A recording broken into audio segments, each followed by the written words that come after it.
আসসালামু আলাইকুম। আমরা ত্বকের প্রতি সবাই কম বেশি যত্নশীল। আমাদের ত্বকে অনেক সময় হাইপার পিগমেন্টেশন থাকে, একনি হয়, একনি স্ক্যার দেখা যায়, হার্সুটিজম থাকে, অবাঞ্ছিত লোম থাকে, আন্ডার আই ডার্ক সার্কেল থাকে, মোল থাকে বা মুখটা গ্লো করে না। এর আদর্শ চিকিৎসার স্থান শশী। আজকের বিষয় একনি বা ব্রণ। ব্রণ কেন হয়? ব্রণ হয় কি আমাদের ত্বকের যে লেয়ার থাকে এপিডার্মিস ডার্মিস, এক্ষেত্রে লোমকূপের গোড়ার গোড়াতে সিবাম বের হয়, সিবামটা নিয়মিত বের হয়ে যায়। কোনো কারণে আমাদের এপিডার্মিসের যে সেল থাকে সেলগুলো ডেড হয়ে যায়। সেলগুলো ডেড হয়ে গেলে সেলগুলো বাইরে বের হতে পারে না, বের না হলে জমা হয়। এর সাথে ডার্টি পদার্থ, ইনভায়রনমেন্টের মধ্যে যত ডার্টি পদার্থ থাকে জমা হয়।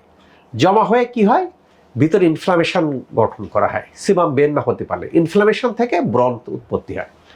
ব্রণ প্রথমে আমরা একে ব্ল্যাক হেড বলি, হোয়াইট হেড বলি, কোনো ক্ষেত্রে ইনফেক্টেড হয়ে যায়, পাস্টুলস ফর্ম গঠন করে, কোনো ক্ষেত্রে নুডল ফর্ম গঠন করে, কোনো কোনো দেখতে গোটা গোটা লাগে।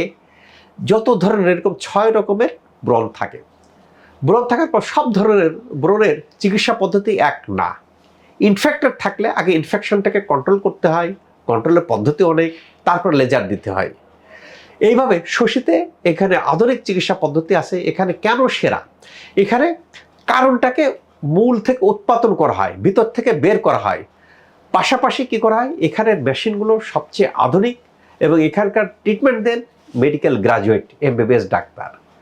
এবং অনেকের কি ব্রণ হয়ে যাওয়ার পরে ট্রিটমেন্ট নেওয়ার পরে ভালো হয়ে যায়, বাট দাগ দেখা দেয়, একনি স্কার বলে। একনি স্কারও লেজার মাধ্যমে চিকিৎসা করলে ভালো হয়ে যায়।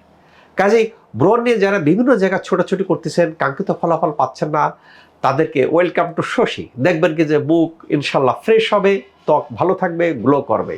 ব্রণ থেকে চিরমুক্তি সম্ভব। আল্লাহ তাআলা আমাদের সবার ত্বককে ভালো রাখুক এই প্রত্যাশায় আমি doctor S M Shahidul Islam.